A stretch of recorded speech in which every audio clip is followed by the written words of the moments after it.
Estamos começando mais um BRF Futebol, o seu podcast sobre fantasy futebol no Brasil.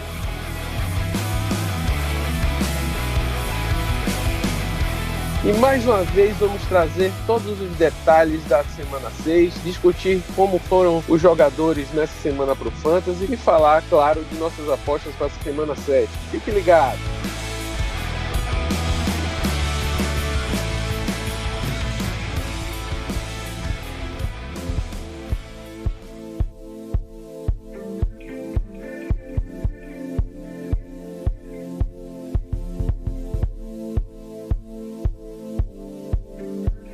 E aí, pessoal, passou a semana 6, muito jogador deu decepção, muito jogador trouxe bons retornos, tiveram jogadores que se apresentaram muito bem, que não vinham apresentando uma boa atuação, como o Stefan Diggs, né? Então, temos a semana 6 para discutir e logo depois as apostas da semana 7. A gente está aqui, claro, com o Ruizão. Fala aí, Ruizão, beleza? Beleza, presidente? E aí, galera, um abraço para vocês. Espero que vocês tenham ganho muitos jogos de fantasy e a gente tem muita coisa para falar. Segue aí. Falou, Luizão. E a gente trouxe aí o Matheus Mendes.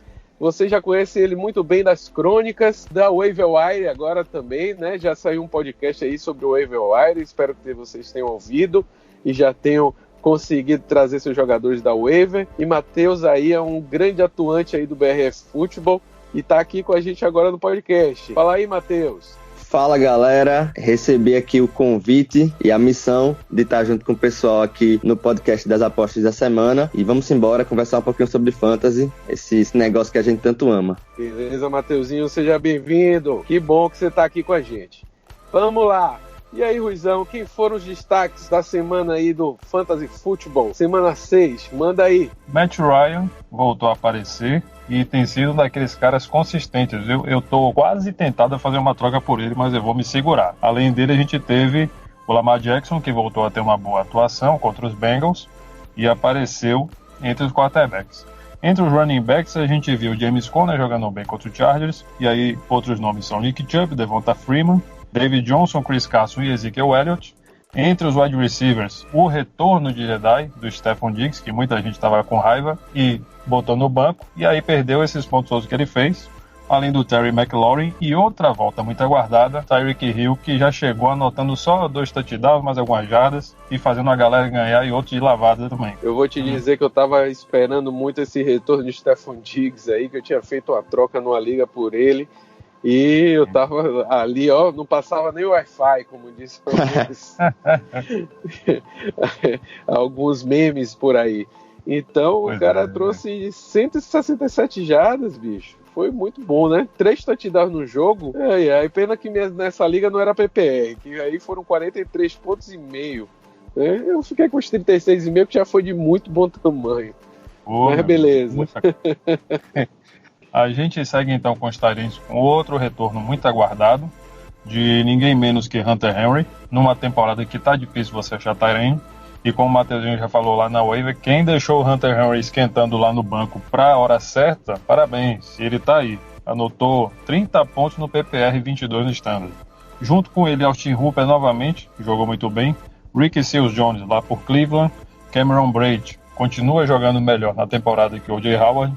E o George Kittle de São Francisco. Entre os kickers, destaque para Matt Prater, nessa segunda-feira contra o Green Bay Packers, anotou 20 pontos. E aí a gente tem outros nomes como o Brett Maher de Dallas, o Joe Sly de novo de Carolina. E entre as defesas, destaques, novamente, New England Patriots, acabando com os adversários. Denver Broncos, que jogou bem contra o Tennessee Titans, que trocou de quarterback no meio do jogo. E o Carolina Panthers, que também jogou muito bem e anotou 21 pontos essa semana. Pois é, Ruizão. Eu acho que uma grande coisa a destacar aí é que o Austin Hooper tem entregado um bom jogo de fantasy, né? Eu acho que a gente vai falar dele na consistência, mas é um jogador que tem sido bastante consistente. Infelizmente, ele não estava muito no meu radar do fantasy porque eu deixava descer muito, então eu estava de olho no Disley, aí o Disley acabou me deixando na mão essa semana, e era bom ter ido atrás do Hooper, viu? O Hooper tá muito bom. Alguém para destacar aí, Matheus? Rapaz, dentre esses nomes que o Ruizão falou, eu gostaria de recuperar o Lamar Jackson por um simples motivo. Quando a gente olha para os 30 pontos que ele conseguiu fazer essa semana e percebe que ele não teve nenhum TD passado, a gente acha um pouco estranho de cara, mas aí a gente lembra desse artifício tão importante para os quarterbacks no fantasy, que é o jogo corrido, né? QBs que conseguem produzir com as pernas, e o Lamar Jackson conseguiu correr para mais de 150 jardas e ainda fez um TD corrido. Então isso dá uma consistência muito interessante para ele, dá um que a gente chama de piso de pontuação para ele, né? Ele não precisa estar passando para 3, 4 TDs para de fato pontuar bem. É verdade, ele produz bastante no fantasy e é um quarterback que tem sido dos melhores para a gente ter um bom jogo, né? Essa temporada. Vamos lá para a consistência, Ruizão. Quem são os nomes que continuam consistentes aí depois da semana 6? Bom, presidente, para que todo mundo entenda, o nosso conceito de consistência se baseia em avaliar quantas semanas o jogador aparece entre os melhores de sua posição. A gente avalia durante essa temporada numa liga standard de 12 times, com um QB, 2 running backs, 2 wide receivers e um tight end. Nesse cenário, a gente tem como principais destaques entre os quarterbacks o Patrick Mahomes, o único da posição que se mantém 100% consistente. Entre os running backs, a gente tem o 100% Dalvin Cook e Ezekiel Elliott, mas o que entrega mais pontos, obviamente, é o Christian McCaffrey. Aí eles seguem com o Nick Chubb, David Johnson e grande elenco, que a gente vai passar isso nos nossos artigos ao longo da semana. Entre os wide receivers, aquele que apresenta mais consistência é o Chris Godwin, que apresentou 4 bons jogos em 6 disputados esse ano, seguido do Terry McLaurin, do Michael Thomas, DJ Chark, Amari Cooper e grande elenco. E entre os tight ends, a gente tem uma lista bem seleta de jogadores, liderada pelo Austin Hooper, que jogou bem em 5 de 6 jogos, seguido do Travis Kelce, do Mark Andrews, do Will Disley, que infelizmente está fora da temporada, mas enquanto jogou, ele teve 4 em 6 jogos consistentes, e por fim, o George Kittle, do San Francisco 49ers, que jogou 3 jogos bons em 5 disputados. Pois é, Ruiz, eu acho que nessa lista de tight ends, o que a gente não tem é o nome de Ertz aí, né? Dos 3 principais, né? Vimos nomes que foram draftados bem mais baixos lá, o Disley, o Hooper e o Andrews, e a gente tem esses jogadores como bons produtores de pontuação no fantasy, e acredito porque tem o quê nos seus times? O volume, né? Que é a tônica do fantasy. O volume do Austin Hooper é muito bom, ele é muito acionado, assim como o Mark Andrews, assim como o Disley, como a gente já vem vindo falando aí durante a temporada. Com relação aos wide receivers, eu só queria frisar que até o Michael Thomas tem até um jogo a mais do que o Chris Godwin, né, em termos de consistência, mas Chris Godwin tem trazido uma pontuação melhor, apesar de estar bem parecida ali entre ele, o McLaurin e o Michael Thomas. O McLaurin tem sido um grande destaque aí dessa temporada, né? Com certeza. Beleza, e com relação ao volume, Ruizão, quem é que você acha importante de salientar? Essa semana eu trago assuntos antigos e assuntos novos, né? O primeiro deles que eu coloquei aqui é o volume do Jamal Williams em carregadas em relação ao Aaron Jones. A gente pode alegar que o fumble do Aaron Jones pode ter provocado essa entrada do Jamal Williams no jogo, mas isso já era cantado há semanas atrás, de que o Jamal Williams iria começar a dividir volume, no caso carregadas, com o Aaron Jones. Então a gente viu 11 carregadas do Aaron Jones para 47 jardas, numa média de 4.2, que representou 44% das carregadas entre os running backs, enquanto o Jamal Williams carregou 14 vezes para 104 jardas, numa média de 7.4 por jogo contra a defesa do Detroit, que não é pouca coisa não. Então o Jamal Williams teve 56% das carregadas dessa partida no Monday Night, e é para ficar de olho que o backfield do Packers está na tendência de virar um comitê. Exatamente. Desde a temporada passada, na verdade, a gente via uma divisão em que o Jamal, teoricamente, era o running back principal e o Aaron Jones foi ganhando seu espaço. As expectativas nos drafts de fantasy foram invertidas, né? A gente esperava que Aaron Jones dominasse esse backfield completamente. O Jamal, inclusive, foi muito pouco falado. Mas desde o início da temporada, ele começou a demonstrar que tinha o seu espaço. Acabou se machucando ali na semana 4, o que o prejudicou, mas voltou nessa semana e mostrou que, de fato, as coisas estão complicadas ali nesse backfield. A gente tem que ter muito cuidado na hora de escalar, porque os dois jogadores parecem ter volumes diferentes. uma coisa que o jogador de fantasy não pode deixar de ter é memória, né? Jamal Williams, em anos passados, já assumiu esse backfield, principalmente quando o Aaron Jones estava machucado, e ele não é um jogador que a gente pode dizer, vamos jogar fora. Eu vi ele muito baixo aí, muito draft, inclusive na época do início, antes da temporada, e também no início da temporada, justamente porque a gente vai vendo que um vai assumindo mais, outro vai ficando um pouquinho para trás no backfield, mas tem uma hora que esses jogadores acabam aparecendo, e a tendência é que os times continuem fazendo de seus backfields comitês, porque eles estão vendo que isso é mais efetivo. Então ele vai vendo, como o Aaron Jones está mais bloqueado e não consegue passar, e o Jamal Williams está passando mais, eles começam a botar o jogador para produzir. Em NFL é isso, né? O cara tem que produzir e colocar o time para frente. Quando a gente olha para o Fantasy, é interessante para quem tem um dos dois jogadores, principalmente quem tem o Aaron Jones, buscar esse cuff, né? Talvez esperar aí uma semana não tão boa do Jamal para tentar trocar por ele e garantir toda a produção do backfield dos Packers. Interessante é você observar como os times estão usando seus jogadores para ver como é que alvo você vai dar. Por exemplo, se você tem Mark Ingram, ter Gus Edwards, é interessante, é um handcuff interessante. Existem handcuffs mais interessantes e existem handcuffs que não são tão interessantes assim. E a gente vem falando, né, que é bom você escolher e tá ali.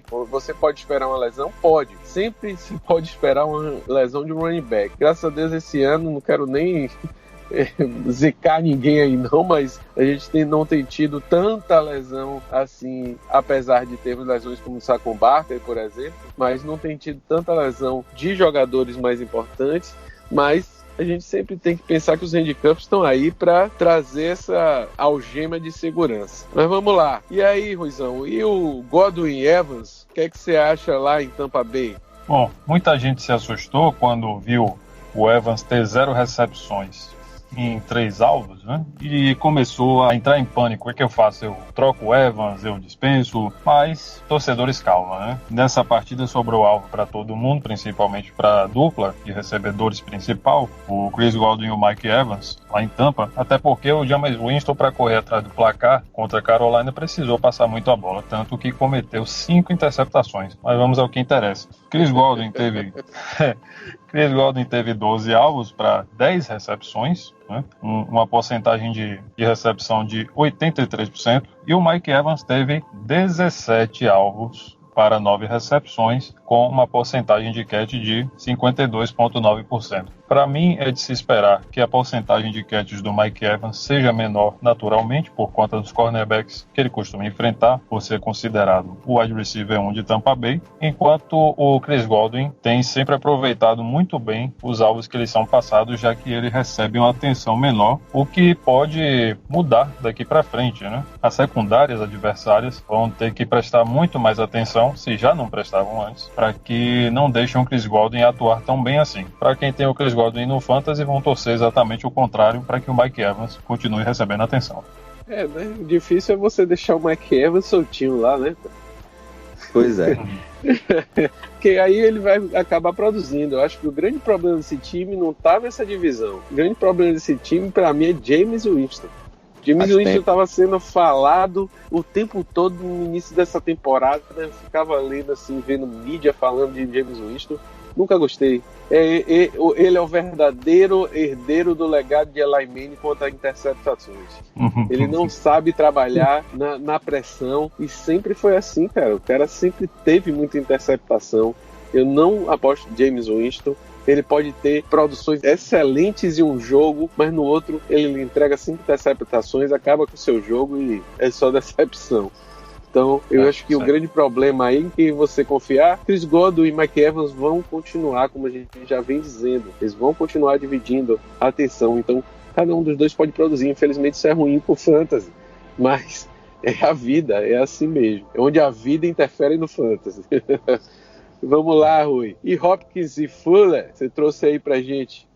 Pois é, mais um episódio do Torcedores Calma, né? Agora sobre o DeAndre Hopkins, quando todo mundo viu o Fuller fazer a festa naquele jogo contra a Atlanta. Essa semana foi diferente e a gente viu o DeAndre Hopkins liderar em alvos, como é de costume. Ele teve 12 alvos, 9 recepções e 75% de recepções. Ele teve 28% dos alvos do time. E o Will Fuller não foi mais aquela maravilha toda. Foi o sonho de uma noite de verão, mas teve 9 alvos para 5 recepções e uma porcentagem de 55% dessas recepções. Ele teve cerca de 21% das recepções. Então, quem estava preocupado com DeAndre Hopkins tem que manter o cara no time, porque o camisa 10 do Houston Texans vai sempre ser um alvo muito importante do Deshaun Watson.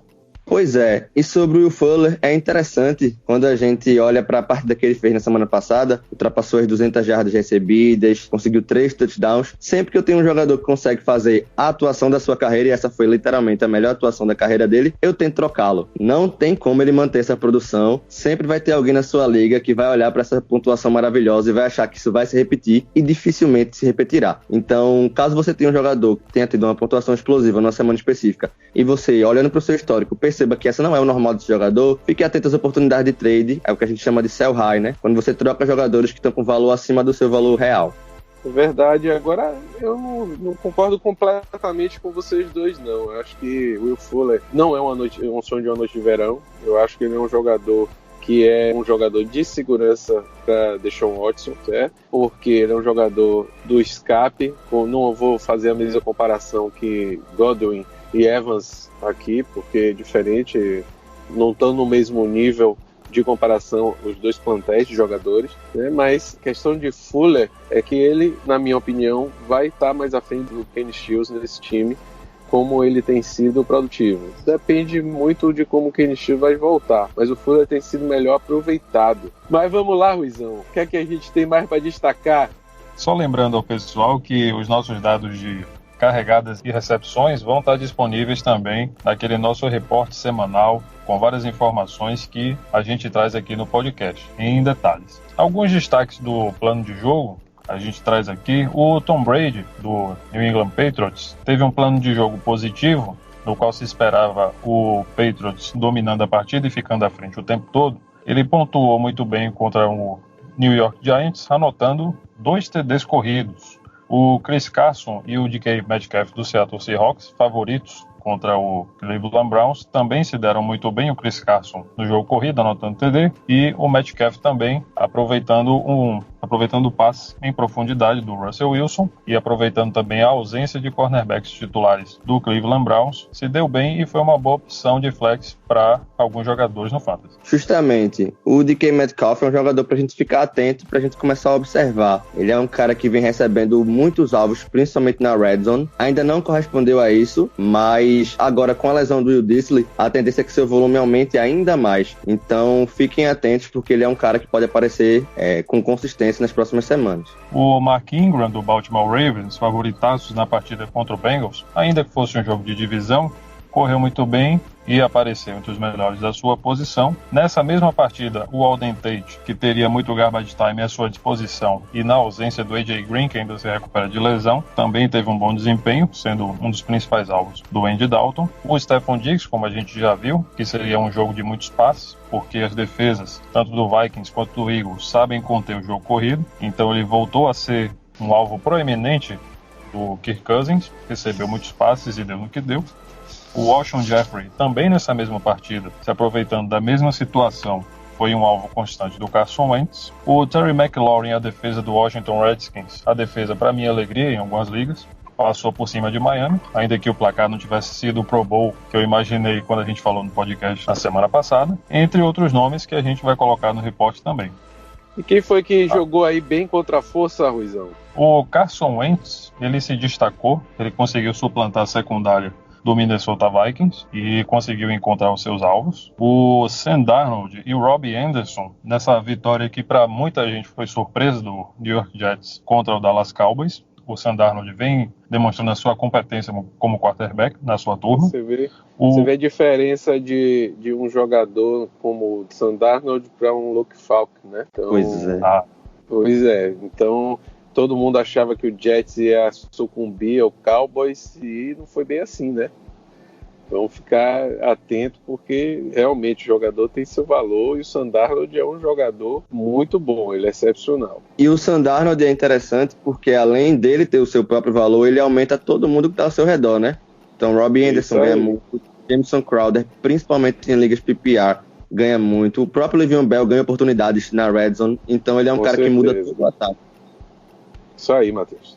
Outros destaques incluem o Philip Lindsay contra a defesa do Titans, algo que a gente não esperava pela força que a defesa do Titans vem apresentando nessa temporada. O Christian McCaffrey, claro, esse cara joga bem quase sempre, mas ele tinha feito um jogo ruim na primeira partida entre o Panthers e o Bucks, mas na segunda partida, em que o Bucks é um time bom de ponto de corridas, mas o McCaffrey tem recurso e pontuou bastante, apareceu entre os principais da posição. O Cameron Brate, tight end, mais uma vez jogando mais e melhor do que o O.J. Howard contra o Carolina Panthers. E por fim, o Travis Kelce, tight end, contra a defesa do Texans, também fez um bom jogo, apesar de não ter feito uma pontuação muito grande, mas apareceu entre os melhores da sua posição, pelo menos em ligas standard. Com relação aos sleepers, o grande nome da semana tem que ser o do Kyler Murray, né? Ele fez 28,8 pontos de fantasy, teve uma vitória por um pontinho ali contra o Atlanta Falcons. Matt Bryant entregou o jogo ali, perdendo aquele empate para poder levar para a prorrogação. Acabou sendo o jogo mais destacado por conta disso, mas a gente tem que ver que o Kyler Murray tem se destacado na temporada e ele é um cara para a gente ficar atento nessa produção. Ele vai melhorar ainda, deve voltar agora essa semana Christian Kirk, e aí ele deve melhorar ainda a produção do Larry Fitzgerald e do Christian Kirk, como a gente vinha dizendo aí, que um jogador bom de quarterback pode melhorar os jogadores ao seu redor. O Miles Sanders acabou sendo quem se destacou, porque produziu o nem tão muito que foi lhe dado, né? Produziu 3 recepções, 86 jardas e um touchdown, então ele foi mais expressivo aí nas recepções do jogo do Philadelphia Eagles.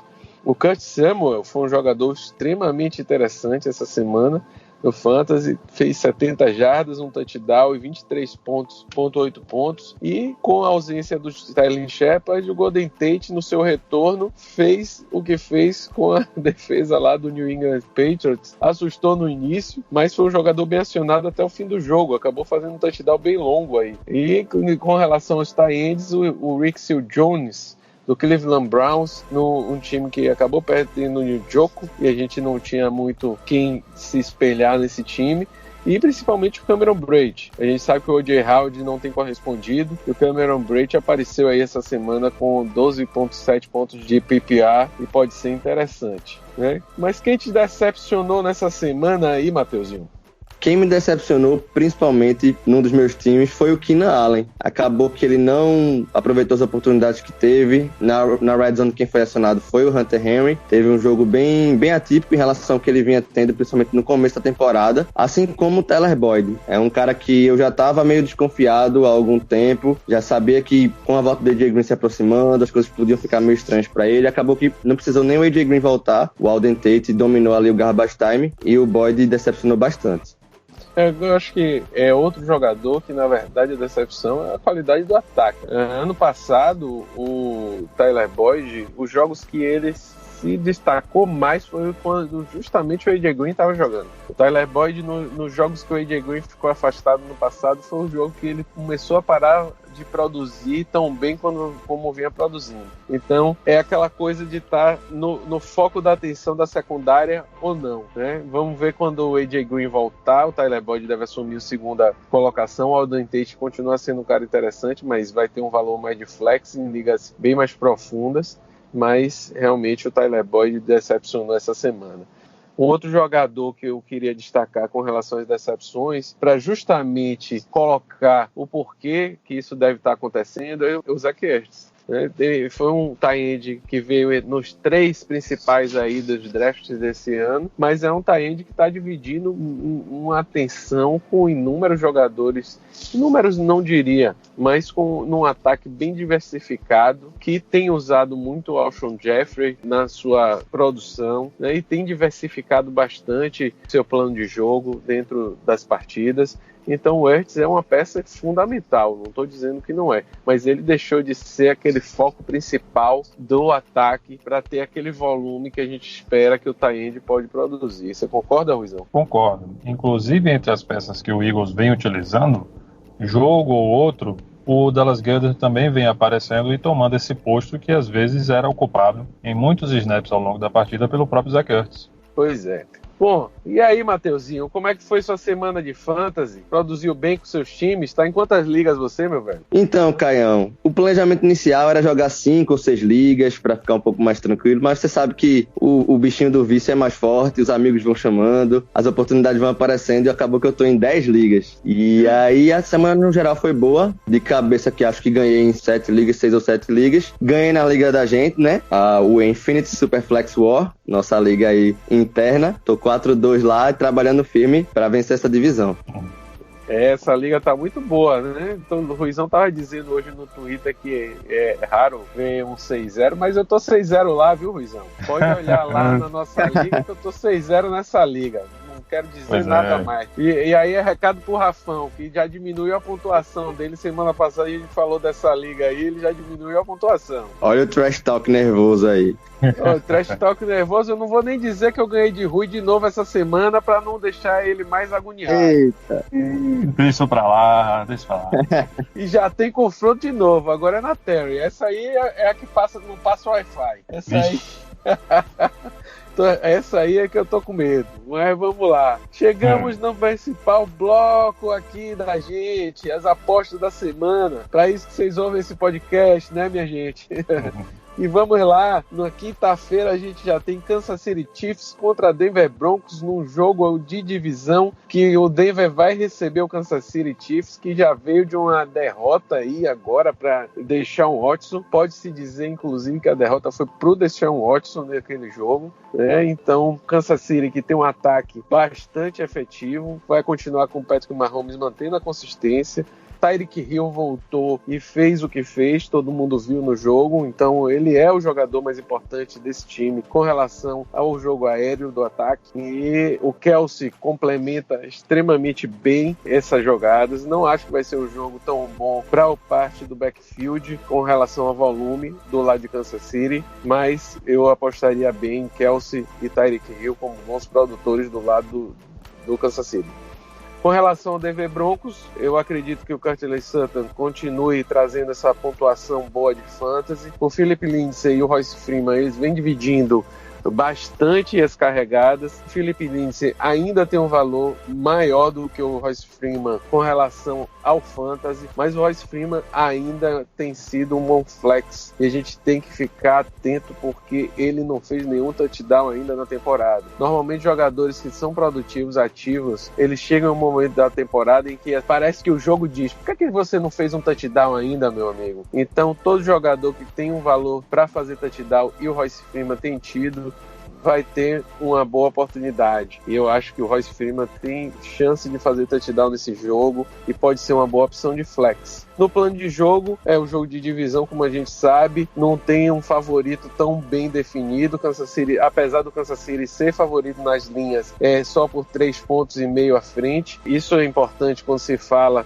de estar jogando fora de casa, então provavelmente é um jogo que eles devem vencer, né? Mas vem de um jogo de derrota e parece que a volta de Tyreek Hill vai fazer diferença aí também. Então é mais provável que ele se mantenha à frente do placar e o plano de jogo deve ser mais voltado para Hill, Kelce, e os corredores devem ter alguma atuação. Não acho que os corredores vão ter uma atuação de fantasy tão proeminente com relação à pontuação, mas devem estar ativos no jogo. No lado do Broncos, eles vão explorar bastante Courtland Sutton e Lindsay, mas Sanders e Freeman têm algum valor de flex e devem sobrar touchdowns para eles. Com relação à força da tabela, deve ter uma defesa forte contra o jogo aéreo, cede mais de 100 jardas para o jogo corrido, mas menos de touchdown por jogo. Apesar disso, é um jogo onde a tática de Kansas City tem que ser usar a versatilidade de Tyreek Hill aliada à proficiência de Kelce, como eu já falei antes, para ir para frente, né? Então, vamos adiante para Arizona Cardinals e New York Giants. O que é que você está esperando desse jogo aí, Matheus? Então, eu como torcedor do New York Giants que sou,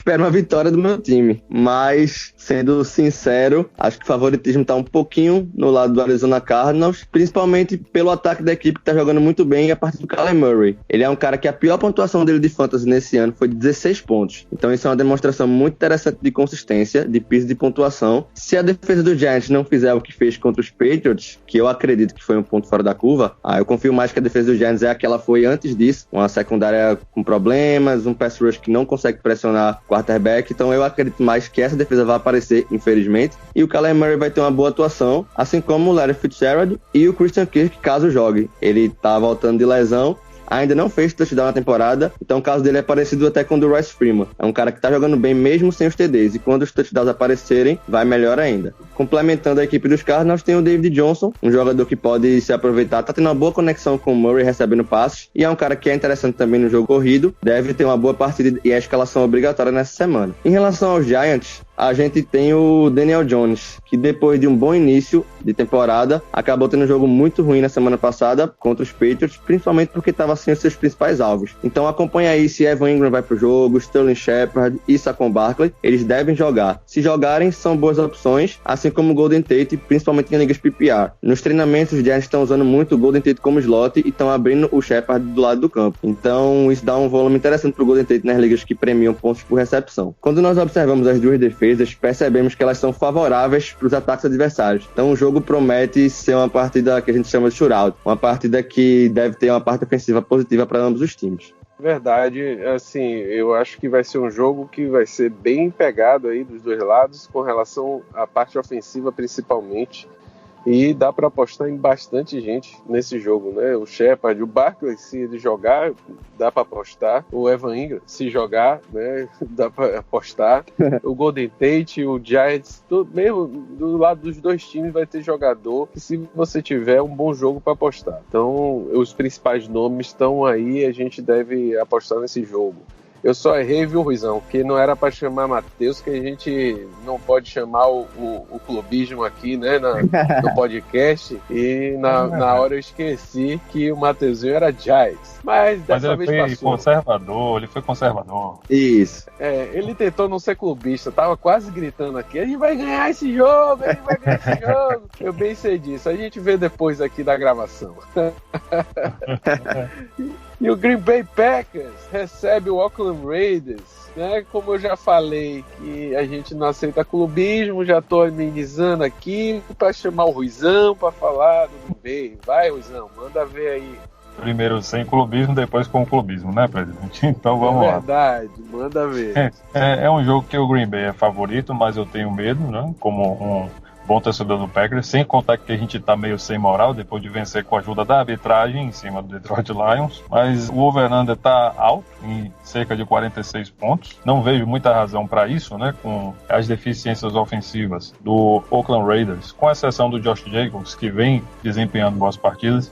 E o Green Bay está com seus desfalques aqui e ali e ainda não consegue desenvolver um ataque tão bom quanto a sua defesa tem merecido esse ano, mas a gente vai chegar lá. E vamos aos pontos principais de destaques para a gente. Em termos de consistência, o Aaron Jones seria um nome interessante de consistência, mas a gente já viu o Jamal Williams chegar junto e roubar um pouquinho dessa consistência do Aaron Jones, pelo menos nas ligas standard, né? Então a gente não tem grande destaque de consistência. Talvez o Josh Jacobs faça um jogo interessante como um running back 1 contra a defesa dos Packers, que tem sido uma tônica nessa temporada, como a gente viu o próprio Kerryon Johnson se desempenhar como um bom running back 1 para 2, e qualquer time poderia escalar nessa semana. Em termos de volume, a gente falou lá no comecinho do nosso podcast, no episódio de volume, que o gap de alvos é muito grande em Oakland, e eles estão trazendo agora o Zay Jones para ocupar um pouco desse gap, e a gente vai ver se o Tyrell Williams joga ou não joga essa semana. Se o Tyrell Williams não jogar, o Zay Jones já pode chegar com uma quantidade interessante de alvos. Se não,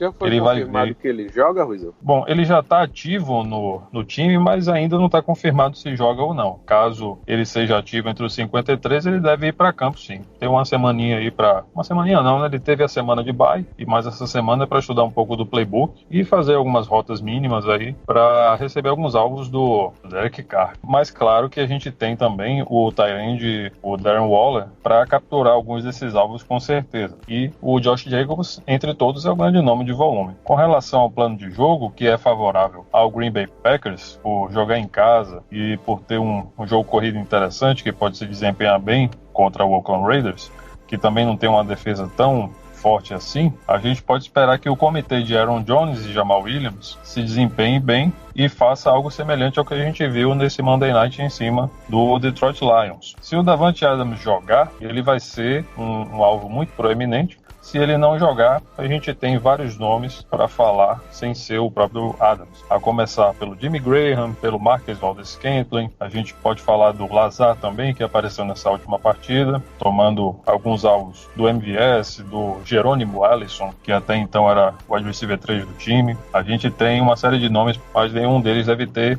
tanta proeminência assim como o Davante Adams pode ter se ele retornar nessa semana. E por fim, na força da tabela, o Oakland Raiders, ele cede jardas e touchdown de passes com uma certa frequência, né? Mas tem uma defesa fraca contra a tight end, o que pode ser bom para o Jimmy Graham. E o Josh Jacobs, a gente pode colocar tranquilamente, porque contra o Green Bay Packers, o running back 1 tem uma forte tendência a se desempenhar bem. Pois é, o Jimmy Graham tem que ser lembrado aí, principalmente pela deficiência do ataque do Green Bay, né? Tá com esse gap aí de jogadores, então é ficar de olho no Jim Graham jogando, que ele pode ser acionado pelo Aaron Rodgers em algum momento, não é verdade? É isso aí. E vamos para Minnesota Vikings e Detroit Lions, outro jogo de divisão. As linhas não estão dizendo nem quem ganha nesse jogo, estão dizendo que vai ser um empate. A diferença está de -1 em direção a Minnesota, que seria a vantagem de 1 ponto para Minnesota, então isso é considerado mesmo um empate. É um jogo onde vai ter uma briga bem boa aí desses ataques. Consistência a gente vai deixar na mão do Dalvin Cook, que tem sido um dos running backs mais consistentes da temporada, apesar de que nessa semana ele não produziu tanto quanto a surpresa, não diria surpresa, mas a atuação proeminente do Alexander Mattison, que tem se mostrado um jogador que dos melhores handcuffs da temporada. Ele ainda não tem o poder de tirar Dalvin Cook dali da sua colocação, mas ele é um jogador para, se você tiver o Dalvin Cook, você tem que ter ele ali no seu time, com certeza como um handcuff, porque qualquer situação emergente ele tem um valor bem alto de running back pelo que ele tem produzido no time. Com relação ao volume, o Vikings rendeu o volume merecido para Stephon Diggs finalmente nesse jogo, então lançou para ele 11 targets, ele produziu 7 recepções, 167 yards e 3 touchdowns. Adam Thielen e Diggs são boas apostas para o jogo. Eu acho que Diggs deve descer do céu aí dessa atuação dessa semana, e Thielen deve ser mais produtivo pelo que consiste o plano de jogo desse time, que a gente vai falar logo agora, né? E Dalvin Cook também deve ter uma melhor participação. Mattison vai ser uma aposta para ligas mais profundas, porque se o time tiver mais à frente e começar a lançar a mão do jogo corrido, eles devem usar o Mattison aí na partida. Plano de jogo, o jogo aéreo deve prevalecer, por isso Kenny Golladay deve ser a melhor aposta dos Lions. Para os Vikings, Thielen, Diggs e Cook devem estar entre os titulares do seu fantasy, sem dúvida. E na força da tabela, o jogo aéreo de Minnesota é privilegiado, né? Porque Detroit Lions cede cerca de 280 jardas por jogo em média, com 13,8 de média de first downs cedidos. É uma boa cedida, né?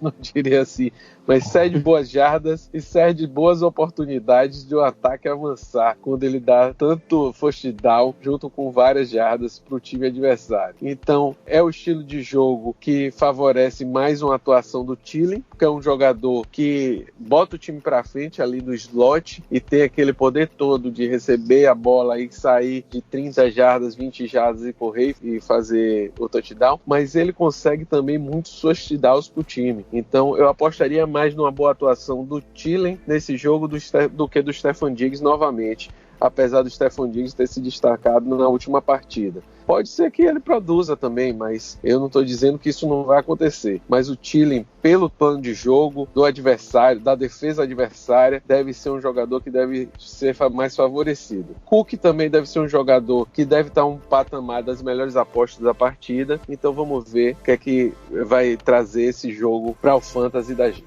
Indianapolis Colts recebendo Houston Texans. O que é que você acha, Matheus? Então, mais um confronto divisional. Nesse jogo a linha coloca o Indianapolis Colts com um pouco de favoritismo, mas deve ser de fato um jogo muito equilibrado. Sobre a consistência, o destaque vai para o Deshaun Watson, um dos melhores quarterbacks do ano, tá aí na corrida, na briga por MVP, junto com o Pat Mahomes, com o Russell Wilson. E ele é a escalação obrigatória. Quando a gente pensa no volume, o primeiro destaque que vem na cabeça é o DeAndre Hopkins. E a expectativa é que ele consiga ter daquelas suas grandes atuações que fazem com que ele seja um dos principais jogadores entre os wide receivers no fantasy. Também destaque para o Will Fuller e para o Darren Fells, o tight end que começou a ser mais utilizado pelo Deshaun Watson e que pode aproveitar esse confronto favorável diante do Indianapolis Colts. Pelos Colts, o principal destaque é o T.Y. Hilton. Depois da semana de bye, ele deve fazer uma boa partida. A defesa dos Texans cede cerca de 268 jardas por jogo, então o T.Y. Hilton deve aparecer bem. A conexão dele com o Jacob Brissett é boa e ele pode ir bem. Em relação aos running backs dos Colts, a gente tem dois nomes principais: o Nyheim Hines, opção melhor em ligas PPR, e o Marlon Mack, que é prevalente nas ligas standard, principalmente pela possibilidade de touchdowns. Quando a gente pensa no plano de jogo, a gente percebe um jogo que deve ser favorável em relação ao aspecto aéreo, já que são duas defesas que cedem uma boa quantidade de jardas por jogo e um bom índice de touchdowns por partida também. Isso deve prevalecer, por exemplo, e ajudar o T.Y. Hilton, uma das grandes escolhas do jogo para o Fantasy. Por outro lado, Darren Fells e o Fuller podem aparecer aí com touchdowns pela equipe dos Texans. Para finalizar, a defesa dos Colts vem cedendo um pouco mais de 100 jardas por jogo para running backs, e o Carlos Hyde deve ter um bom valor de flex nessa rodada. Beleza. E o jogo dos gatinhos inofensivos, Luizão? Jacksonville Jaguars e Cincinnati Bengals. Rapaz, eu fiz questão de colocar esse subtítulo, né, para essa partida aí, porque os gatinhos envolvidos na partida tem campanhas negativas, né? O Jacksonville Jaguars 2-4 e o Cincinnati Bengals, que vai receber o Jaguars, 0-6. Tá mais candidato ainda do que o Miami, porque já perdeu 6 jogos nessa temporada e o Miami só perdeu 5. Mas vamos lá. O favorito para esse confronto é o Jaguars, com 3,5 pontos de vantagem, mas a vitória pode ir para qualquer um dos lados, porque Gardner Minshew me enganou, né? Mas vamos ver o que acontece.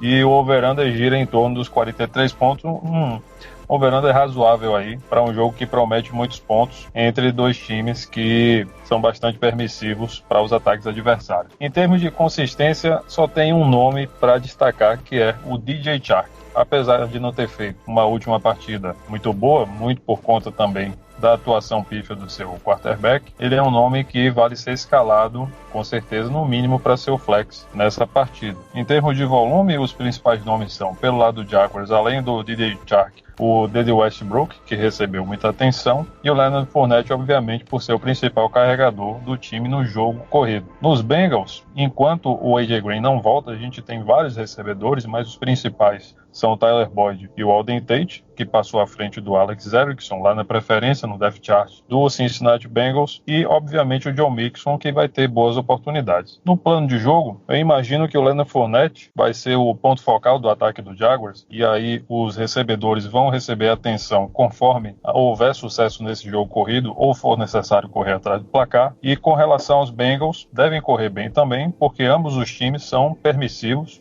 em certa maneira para a corrida. Ambos os times cedem mais de 100 jardas corridas por jogo, né?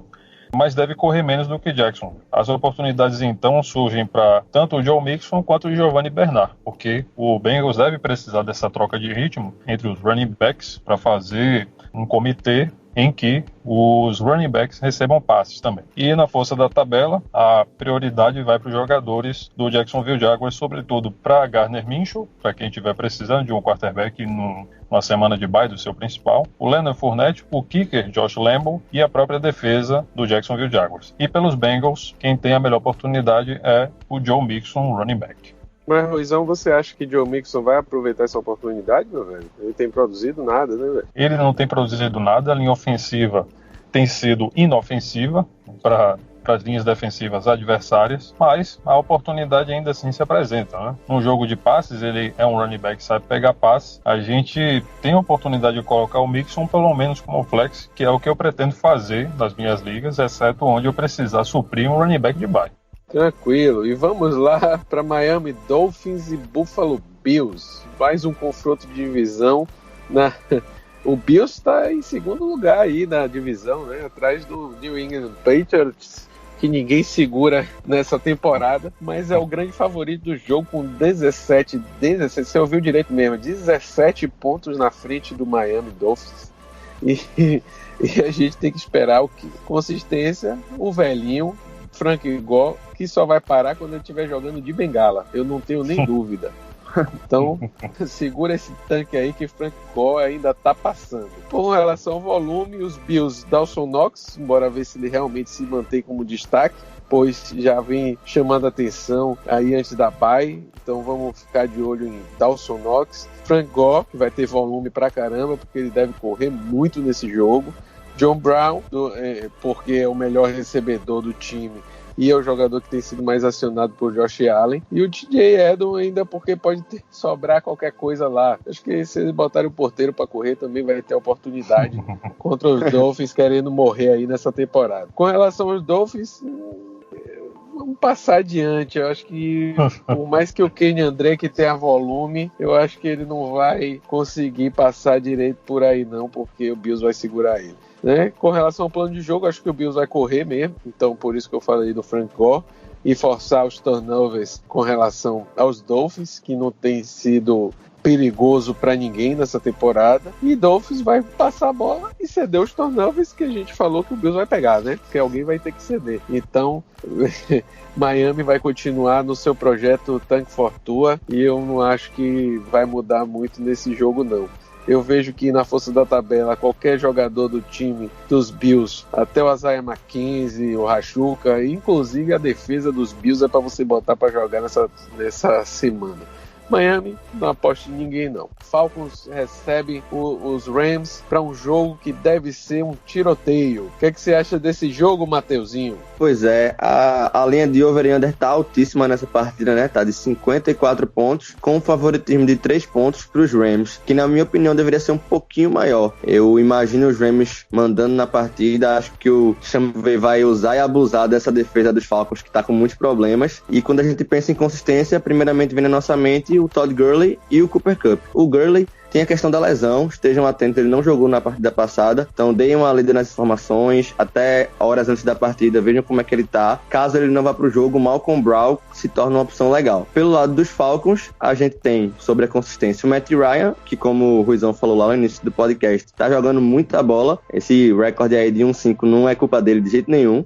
E consequentemente, o Austin Hooper, como a gente já falou também, vem sendo um cara muito acionado. Devonta Freeman, que no jogo corrido tá começando a aparecer cada vez mais. Quando a gente olha pro plano de jogo, a gente vê que os Rams têm tanta possibilidade de abusar do jogo aéreo quanto de explorar bem o jogo corrido. A equipe da Atlanta cede quase 8 first downs corridos por partida e Todd Gurley, se tiver saudável, vai aproveitar disso. Eu imagino que os Falcons vão priorizar o passe justamente porque eles vão estar perdendo durante a partida. Então acredito que Julio Jones, Calvin Ridley, o próprio Austin Hooper, que deve aparecer em recepções mais curtas, porque a defesa do Rams também não está fazendo um grande trabalho para no jogo aéreo. Acredito que o Matt Ryan vai ser uma boa opção por causa disso. Quando a gente olha para a força da tabela, a gente vê justamente essas estatísticas que eu acabei de falar e olha nos Rams, grandes opções em relação à sua parte ofensiva. Jared Goff deve ir bem, o trio de recebedores formado por Cooper Kupp, Robert Woods e Brandon Cooks deve ir bem, e o Todd Gurley, principalmente se ele estiver saudável. Estejam atentos. Pois é, Mateuzinho, eu só tinha uma consideração a fazer aí, porque eu não sei se o Malcolm Brown vai acabar dando algum retorno tão bom, porque esse jogo ele foi bem decepcionante, né?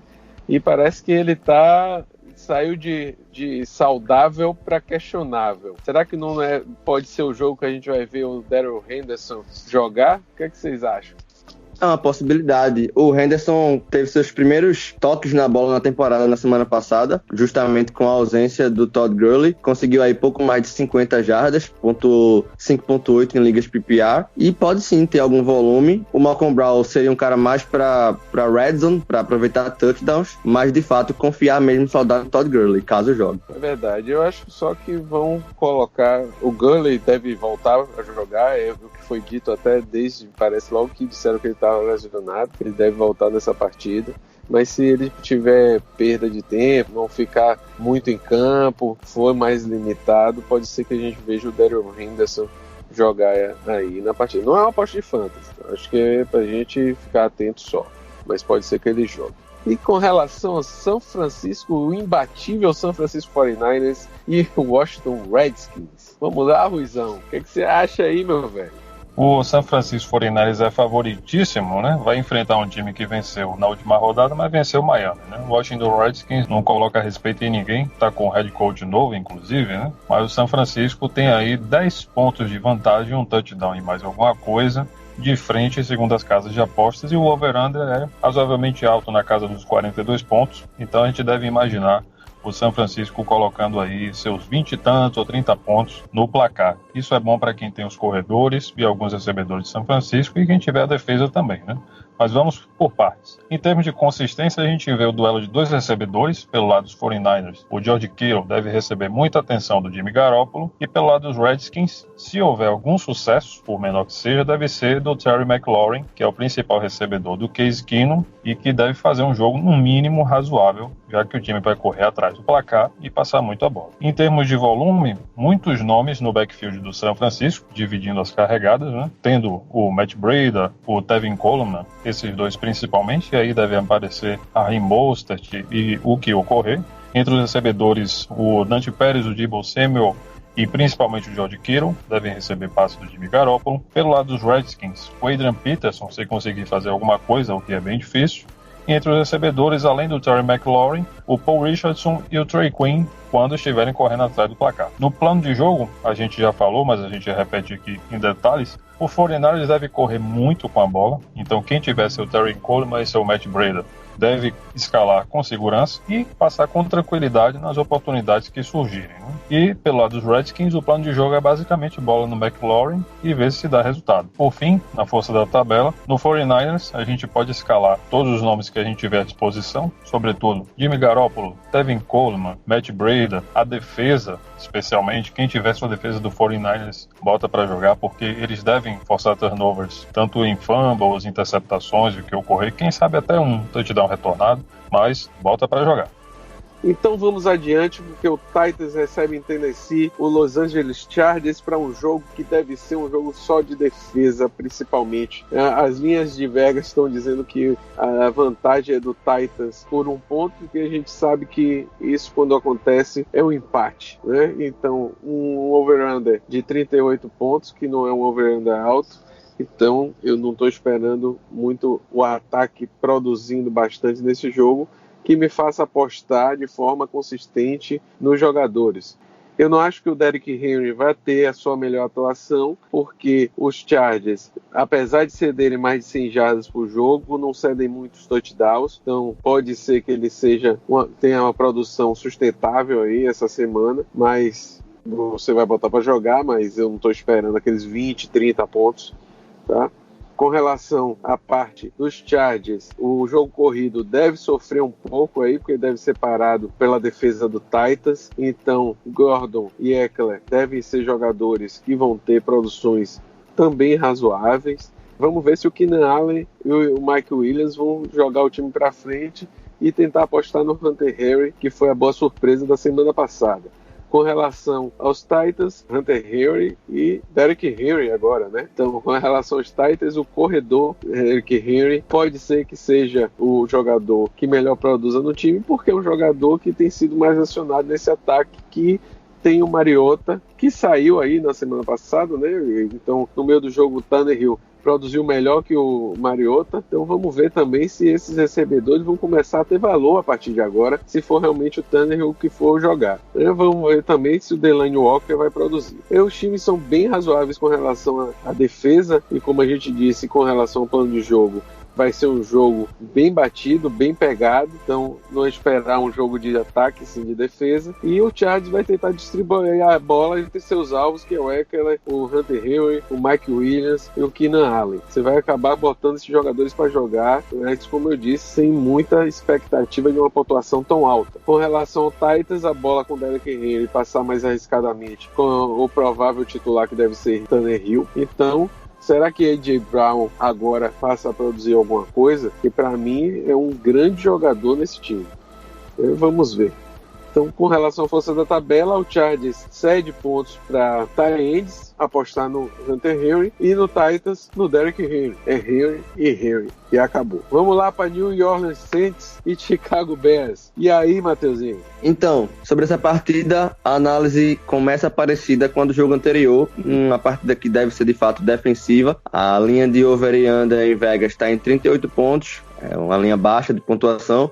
Isso deve de fato ocorrer durante a partida. Os Saints continuam com o Teddy Bridgewater, que até vem fazendo seu trabalho, vem vencendo jogos, mas que não é uma explosão ofensiva, e os Bears também têm problemas no seu ataque. Quando a gente pensa em consistência, o principal nome que vem na nossa cabeça é o do Michael Thomas, o grande recebedor aí do New Orleans Saints, e que continua produzindo bem, mesmo com a ausência de Drew Brees. Passando para o volume, a gente tem, além do Michael Thomas, o Alvin Kamara, na equipe dos Saints, e pelos Bears, o Allen Robinson e o David Montgomery, com algum espaço ali para o Tariq Cohen.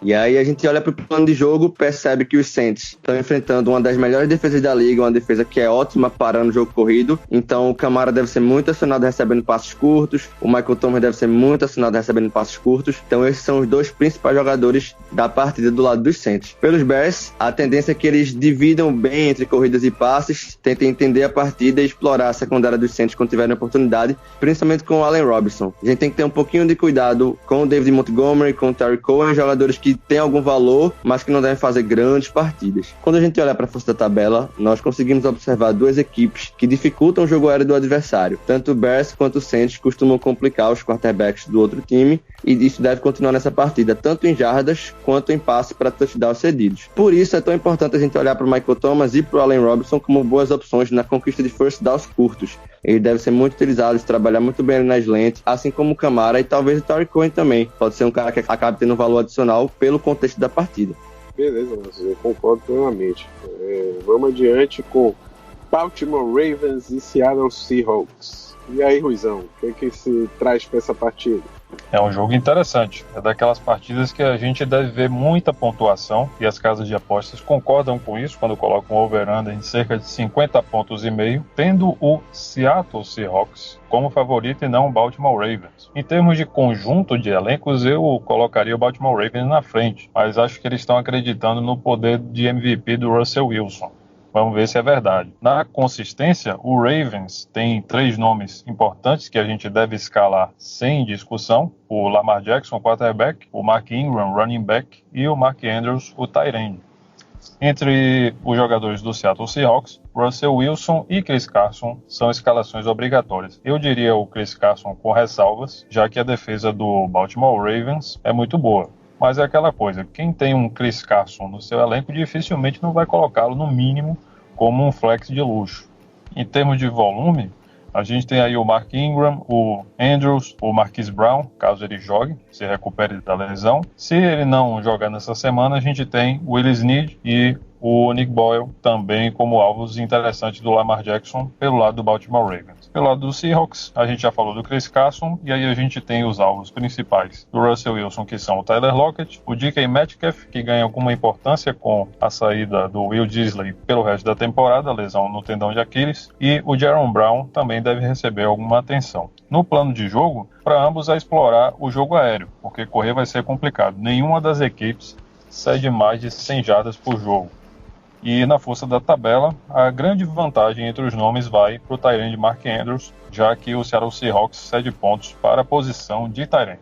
E finalmente estamos chegando no Sunday Night Football com Philadelphia Eagles e Dallas Cowboys. Os times já estão se engalfinhando aí, né, Ruizão? Antes da partida, já estão trocando farpas. O que é que você acha desse jogo aí, meu velho? Não é para menos, viu? Os times estão chegando ambos com 3-3 na classificação e brigando intensamente pela liderança de uma das divisões historicamente mais disputadas da NFL, desde que virou a junção, né, da EFL e da NFL. As linhas das casas de apostas apontam o Dallas como ligeiro favorito por 3 pontos. Mas eu acredito que a falta do Amari Cooper, caso ele não jogue, tenda a dar um pouco de vantagem para o Philadelphia Eagles. Mas veremos. O over-under é alto, não muito alto, cerca de 48,5 pontos, o que promete grandes atuações aí do Dak Prescott e do Carson Wentz, que devem ser nomes a serem escalados obrigatoriamente. Em termos de consistência, por falar no Carson Wentz e no Dak Prescott, eles dois são alguns dos quarterbacks mais consistentes dessa temporada e dificilmente você não vai colocar esses caras para jogar, ainda mais numa partida tão importante. Ainda pelos Eagles, o Alshon Jeffrey retornou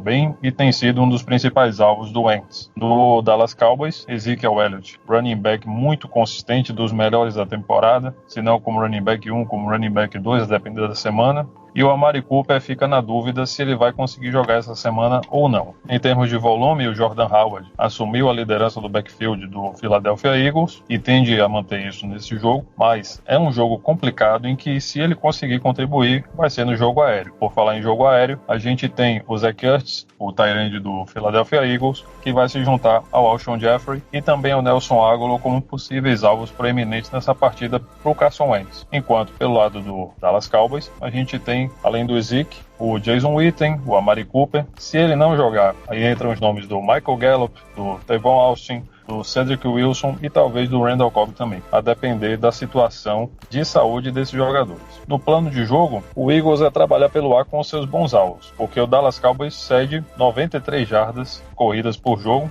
então não vai ser muito tranquilo para os Eagles correr com a bola. Da mesma forma, o Cowboys vai tentar correr com Ezekiel Elliott, mas o Philadelphia Eagles também é uma defesa muito boa, até melhor na média, quando cede apenas 72,8 jardas corridas por partida, e tentar conter essas corridas do Philadelphia Eagles. Resultado, vai ser muito passe para um lado e para o outro. Na força da tabela, temos como vantagem para o Dallas Cowboys o Amari Cooper, de novo, se jogar, o Michael Gallup e o Randall Cobb. E o Eagles, nenhum destaque proeminente, já que a defesa do Cowboys, na média, tem se desempenhado bem contra todas as posições. E para o Monday Night Football, vamos ter uma partida que, se fosse antes do Sam Darnold, a gente já está dizendo que era censurada, né? Porque era batendo em cachorro morto, né? Porque o Jets estava daquele jeito. Mas depois do Sam Darnold, vamos ver como é que vai ser, porque Danny Dimes já botou um susto ali no New England Patriots na última partida. Pois é, os deuses do futebol americano nos presentearam com o retorno de Darnold, que é o que vai trazer um tempero diferente para essa partida, né? Se não houvesse essa mudança, esse novo fator, realmente seria uma surra, muito provavelmente.